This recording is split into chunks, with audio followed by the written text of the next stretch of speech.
Over the years here at The Listening Post, we've examined the work of cartoonists and satirists from around the world. This week, we thought it would be worth checking in with some of them in the wake of the Charlie Hebdo story. From South Africa, Jonathan Shapiro, known as Zapiro, who's been a thorn in the side of governments there going back to the apartheid era. In Chile, a country still coming to terms with its dictatorial past, Patricio Fernandez edits The Clinic, a magazine that goes where the mainstream media dare not go, respecting no taboos.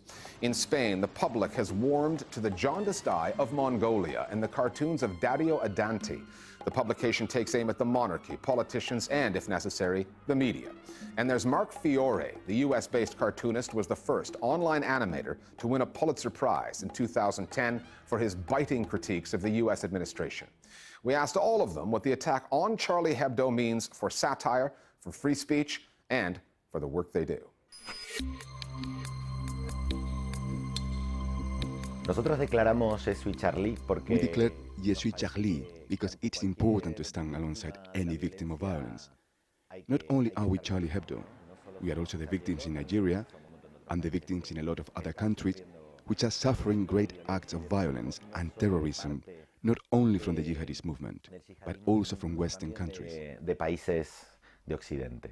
Yo creo que... I think that anyone who dedicates himself to humour and to independent journalism, you cannot help sharing the pain and the horror caused by such an attack. In this situation, you don't need to like Charlie Hebdo for you to say, Je suis Charlie. Esta vez para decir, yo soy Charlie.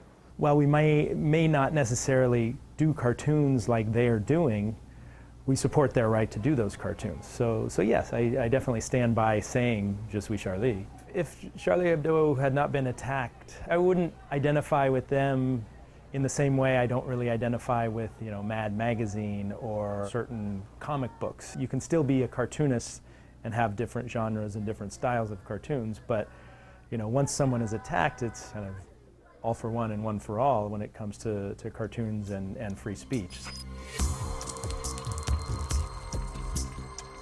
For me, freedom of expression is anything that does not incite someone to go out and hurt or kill. That freedom of expression should be allowed, even if there are some people who use that freedom of expression to say things that I really don't like, things that I might consider even racist or sexist or anti-Semitic or Islamophobic or anti-Christian or whatever. But I want to twist it on its head, because what happens is that I feel that the incitement to violence actually comes from the politicians, the political groups, the religious groups. I think religion gets a pretty free ride in society, and I feel like I should have the right to publish things, and I would try not to do ones that I think are gratuitously insulting. En el Clinic existen los límites. Do limits exist at our magazine, The Clinic? There are things that we do not laugh at, but that's not because we put limits on ourselves, but because we do not subscribe to the joke. To me, it does not seem fair to make fun of a weak person. I prefer to make fun of a strong one. I don't want to make fun of a person whose human rights have been abused. I wouldn't dream of making a mockery of the disappeared, but I would not be prepared to ban it. No estaría dispuesto a prohibirlo. There are no limits to free speech. You should be able to say whatever you want. When I look at who I would defend, I would defend the Ku Klux Klan to march. That's something in the United States that has definitely had an awful history, but even though I don't agree with them and I despise them and everything they stand for, I feel idiots should be able to say what they want. One of the problems about being a cartoonist is that sometimes people expect us to include every single issue in every single cartoon. So if somebody says to me that the pen versus the sword is inappropriate here, I don't think that's the case. I think the pen versus the sword is perfectly appropriate. On the other hand, as a cartoonist, I want to be looked at in terms of the continuum of my work. So I personally have done many, many cartoons criticizing Western violence against many people in the Middle East. But you can't put every single thing into every cartoon. And so what happens is that people will judge a particular cartoon and say, well, that cartoon is leaving out a big issue. Perhaps it is, but hopefully you're going to pick that up in another cartoon. Nosotros tenemos que seguir peleando en Europa por la libertad de expresión aquí. We in Europe are actually fighting for freedom of expression ourselves because it's being chipped away at by our governments. This is why it irritates me when they try saying Europe represents civilization and the rest are barbarians. Which Europe are we talking about? The terrorist who killed over 100 people in Norway was European, and according to him, he was defending European values. Which Europe are we talking about? Voltaire's or Hitler's? So we need to avoid polarizing the discussion. We should avoid criminalizing the Arab world and Islam, because the jihadists are a very small minority who, if they do have any power, it's because they are financed by those kingdoms which, at the same time, are friends with the West, with whom the West does business. De Occidente, que Occidente también hace negocio con ellos. Yo creo que I think that I understand why they had depicted the Prophet on their cover again. I understand it because I think, in the light of something so brutal as the murder, their colleagues felt the need to say that if they are not going to let us do this, then we are going to do it again. I also understand this offends a large part of the French Muslim population. Francesa musulmana. I mean, that's exactly what I would have done if I was in their situation. And, I mean, and it fits perfectly with their style and with what they've been saying all along. So, yeah, if I was part of Charlie Hebdo, I would definitely run with that cover. And to me, outside of the blasphemy angle, I think it's a very tame, gentle cover, and it's very moving in some ways.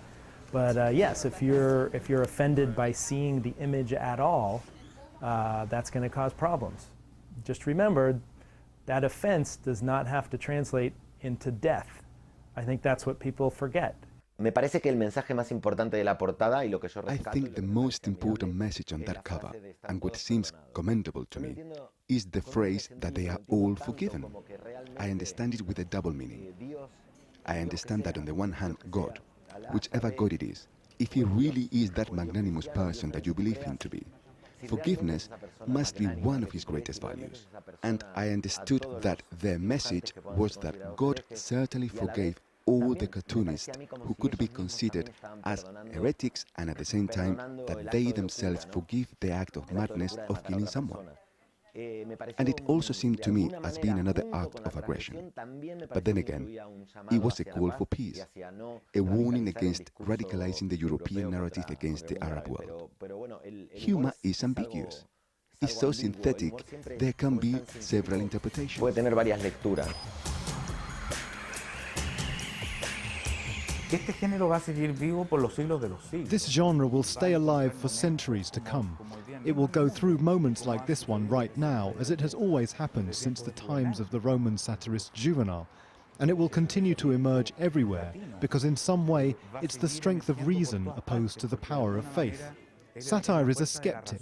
It's the bad boy, not sweet and admirable and loving, but the opposite. It sees the worst in human beings and relishes our weaknesses and frailties. That's going to stay. Y en nuestra flaqueza, y eso va a seguir. I think there are two things happening. They're almost going in opposite directions. On the one hand, you have this phenomenal group solidarity, which has happened out of the Je suis, Charlie movement. And I really love that. On the other hand, the individual cartoonist or satirist or editor or publisher is going to feel that difficulty of exactly how far to go right now or in the next while. No, yo no creo que a la profesión le cambie. I don't think my trade will change in its way of thinking. Let's not forget that they are humorists of all political ideologies. There's not only left-wing satire like ours. There are right-wing publications too. At Mongolia, we have always considered that satire was a way to attack the powers that be. What we do think is that, given the type of pressures we are subjected to here in Spain, from religious, financial, or political power, we will never forget that those very same people who try silencing our right to say what we want, we are the very people supporting freedom of expression during this event. Apoyaron la libertad de expresión en este caso.